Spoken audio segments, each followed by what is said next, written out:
Hai, selamat datang di The Introvert. Dalam video ini terdapat beberapa bagian mulai dari unbungkus lampu yang akhirnya saya dapatkan, tinjauan secara umum mengenai produk ini, pemasangan lampu pada sepeda, perbandingan dengan lampu saya sebelumnya, uji lapangan sesuai dengan aktivitas saya, kemudian kesimpulan dan beberapa hal lainnya. Namun sebelum kita membahas semua hal tersebut, mari kita mulai terlebih dahulu dari latar belakang. Saya memakai barfly untuk bracket lampu sepedanya, namun hal ini membuat lampu saya terlihat menjorok ke depannya.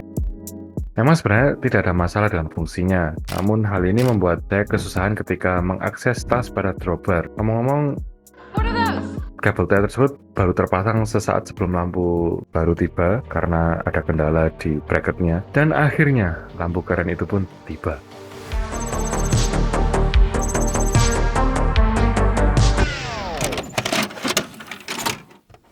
Mari kita mulai unbungkus lampu sepeda dari Suba seri 6 tipe EOS 630. Dalam paket ini kita mendapatkan panduan pengguna. Jika kamu ingin melihat detailnya, video ini bisa kamu jeda sejenak. Poin utama dari lampu ini adalah memiliki kapasitas baterai sebesar 4000 mAh dan lumen sebesar 1200. Kamu akan mendapatkan kabel yang Actually, I'm feeling kind of cheap. ya, seperti itulah. Yang penting ada dan berfungsi. Selanjutnya ada bracket lampu yang sudah terpasang spacer untuk handlebar kecil dan juga spacer tambahan untuk handlebar yang besar. Ada kunci L dan baut tambahan juga. Dan ini ada karet. Awalnya saya mengira kalau karet itu semacam kayak ya pelindung buat di kemasannya. Ternyata ada fungsinya.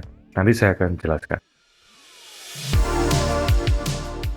Untuk material lampunya sendiri bisa saya rasakan terasa sangat solid, berbahan alloy dan mendapatkan sertifikasi tahan air juga. Tapi kayaknya nggak buat dicelupin, cuma kayak hujan itu masih tahan. Dengan tombol power dan lubang pengisian daya ada di sebelah kanan, disertai dengan indikator daya juga.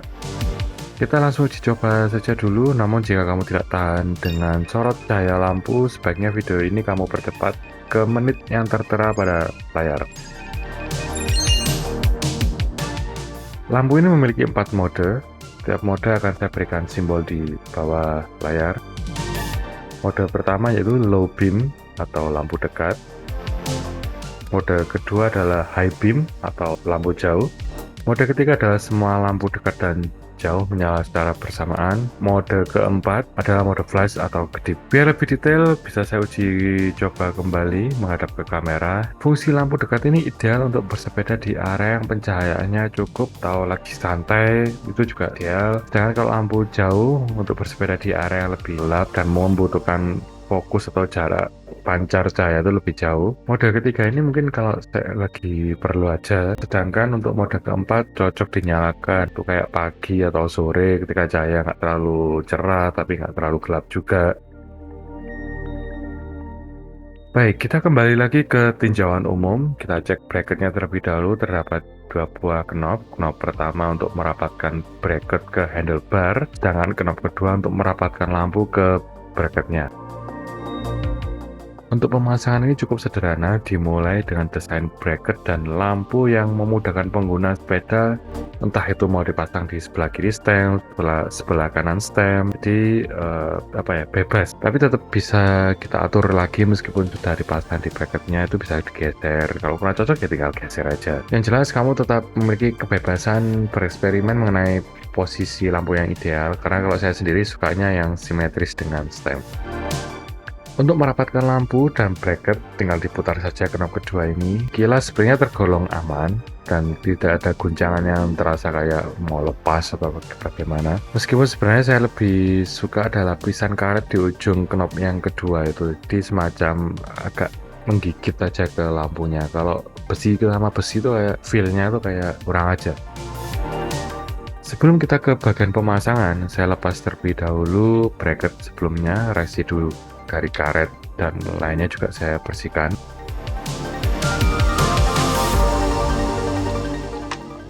Masih ingat dengan karet yang sempat saya mention di awal-awal video kan? Karet yang saya kira pelindung ini ternyata bermanfaat dalam proses pemasangan bracket ke handlebar. Ukurannya itu pas dengan bagian dalam bracketnya. Ingat ya, pemasangannya itu seperti ini, jangan terbalik. Dan karena saya memasang lampu ini secara permanen, nggak ada rencana lepas pasang lampunya, saya mengganti knob yang pertama ini dengan baut yang sudah disediakan, hingga nanti terlihat lebih ringkas saja, nggak terlalu banyak knob.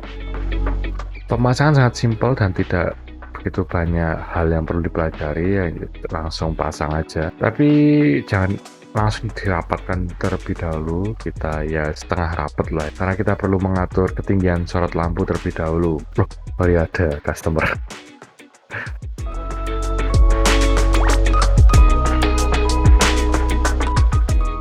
Lanjut ke pemasangan part 2. Sebelum benar-benar dirapatkan, sebaiknya kita ngatur ketinggian sorot lampu menggunakan mode kedua atau high beam. Di video saya menggunakan low beam yang ternyata itu mempengaruhi perubahan ke mode high beam. Jadi nanti dia agak terlalu naik yang akhirnya mengganggu atau menyilaukan pengendara dari lawan arah. Jadi sebaiknya diturunkan perlahan-lahan sampai dirasa pas dan ketinggian sepeda dan posisi sorot lampu yang diharapkan. Dan jangan lupa dites juga lampunya udah rapat sama bracketnya atau belum. Ini hasilnya jika dilihat dari atas atau sudut pengguna sepeda. Berbeda dengan lampu saya sebelumnya, lampu ini tidak terlalu menjorok ke depan. Saya cukup senang lampu ini sesuai dengan ekspektasi, lampu cukup terang, juga modelnya nggak umum. Tidak seperti yang beredar di pasaran. Berikut perbandingan lampu saya sebelumnya dan Rock Bros seri yaitu, dan yang sebelah kanan ini EOS 630. Baik, lampu pertama ini Rock Bros di mode lampu jauh, langsung saya ubah ke lampu dekat, kemudian saya matikan. Sekarang EOS 630 mode 1 terlihat satu menyebar, kemudian mode 2 atau lampu jauh ini akhirnya lampu jauh itu terlihat tinggi karena ya tadi karena sorotnya lebih jauh. Kemudian mode 3 menyala semua, mode flash atau kedip.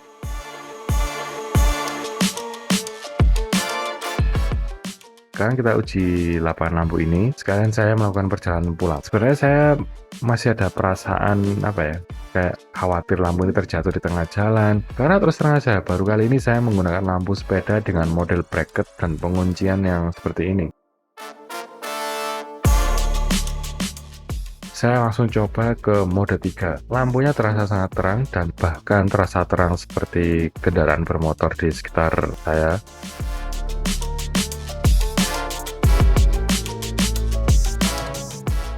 Oh ya, untuk perasaan cemas dan khawatir lama-lama secara gradual itu berangsur-angsur menghilang. Ya berkurang sih, belum menghilang. Saya bisa merasakan kalau bracket dan sistem pengunciannya itu bekerja dengan baik.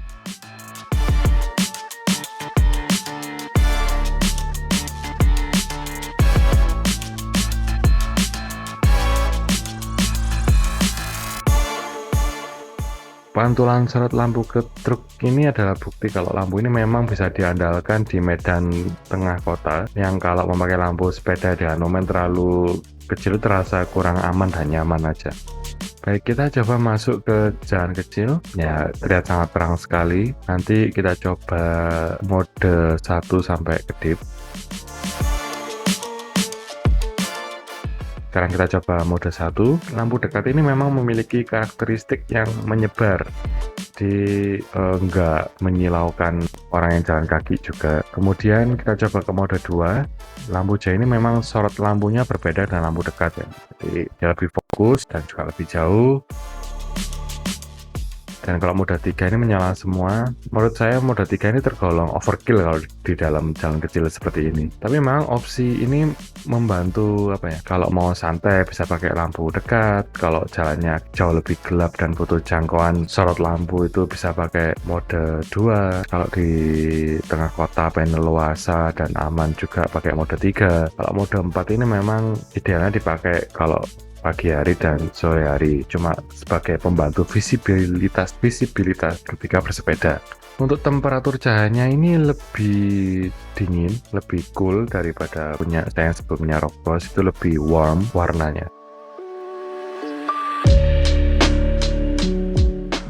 Baik, masuk ke kesimpulan. Ada beberapa poin yang ingin saya bagi ke dalam dua kategori. Kategorinya bukan pros and cons, saya lebih suka ke kategori yang saya suka dan kategori yang bisa diperbaiki. Kategori yang saya suka, yang pertama, desainnya tidak terlalu menjorok ke depan, berbeda dengan desain produk pada umumnya. Dan yang kedua, cahaya lampu memiliki beberapa mode, lebih banyak daripada yang saya punya sebelumnya. Yang ketiga, portnya USB tipe C, jadi nggak bingung bawa banyak kabel. Terutama micro USB itu udah waktunya ya wafat loh. Udah teknologi yang uzur. Yang keempat, proses lepas pasang lampunya cukup unik. Meskipun memang ada yang lebih praktis dari proses memutar knob, tapi ya ini opsi aja. Kalau memang ada yang lebih cepat ya menarik sih. Cuma mungkin karena dia bisa digeser-geser jadi lebih ideal pakai knob.